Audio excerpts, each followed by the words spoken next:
Hey folks, nice to be back. Thanks for watching. I have Annalise with me today. She's asleep for now. We'll see. Maybe we'll hear from her on today's post.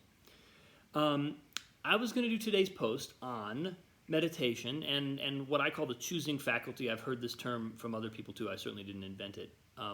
But I've had people ask me in the past, how do you meditate? How do I meditate? I've had people ask me to sort of like crack open the door of what meditation is.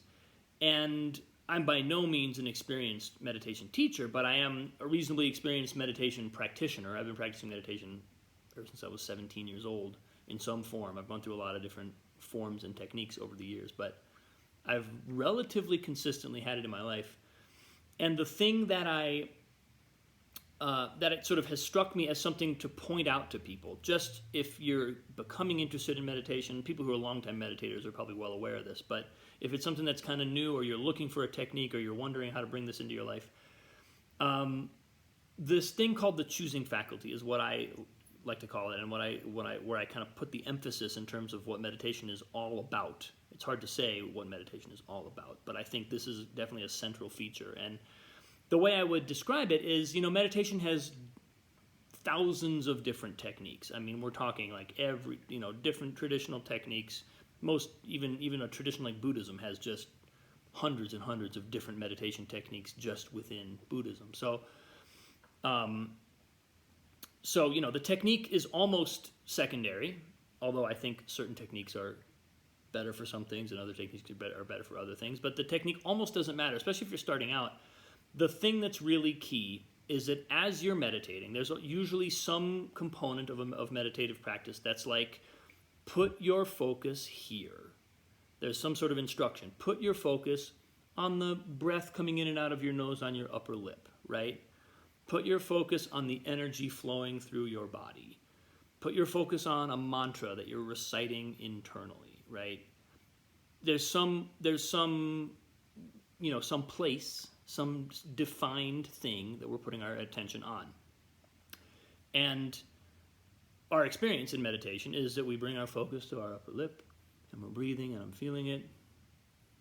And a bit of time goes by, and then a thought pops in. Ooh, did I pay that bill? Do I have enough in my account to pay that bill? Is it going to auto pay? Am I going to get an overdraft fee? No, put my focus on my upper lip, right? And then we bring the mind back. We bring our awareness back. And so that process, whatever it is we're coming back to, and wherever we go, the process of doing that is exercising what I call the choosing faculty, because there's a part of us in our psyche, in our spirit, in our consciousness that brings our awareness to the thing, the thing that whatever technique we've picked has decided is the thing.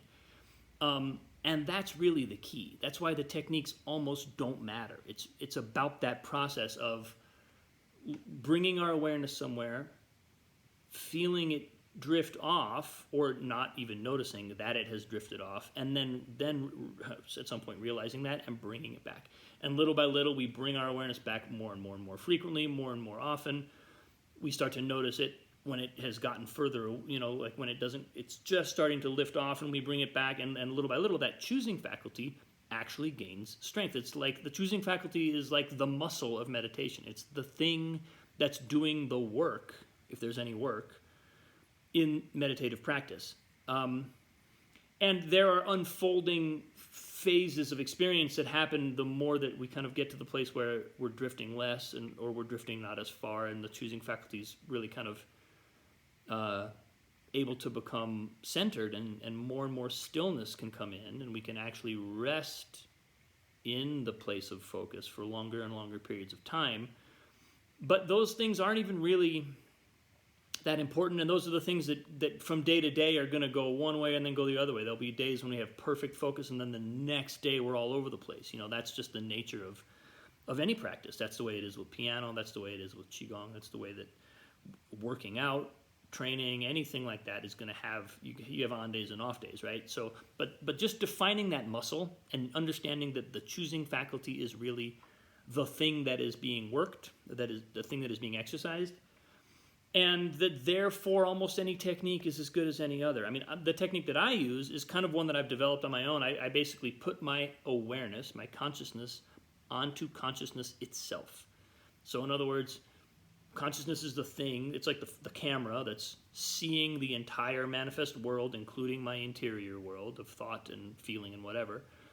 And I put my awareness directly onto the awareness itself. So it's kind of like creating this self-reflective circle, and when we do that, we catch glimpses of the infinite, of our essence. We catch glimpses of boundaryless, characteristic-less consciousness itself. And so that's the thing that I'm bringing my awareness back to continually over the course of meditation. But even something as simple as, you can pick a mantra. You can recite, in Krishnamurti's book, Freedom from the Known, he says it does not matter what the mantra is. He says you can close your eyes and repeat Coca-Cola over and over again, and it'll work fine. It'll bring you massive benefits as a meditation. So it's not about the technique. And just knowing that, I think if you're a beginner in meditation, can be helpful, and it can sort of take the mystery out of it in a way. Like there's nothing to get wrong. There's no technique that's going to be better if you spend, it can take some of that like questioning out of it if it's something that you're kind of starting off with. So I hope that's helpful for people, and I've become more and more aware of it as I've practiced over the years, and I just thought I would share that. So thanks so much, folks. Love you all, and can't wait to see you again soon. She's still quiet.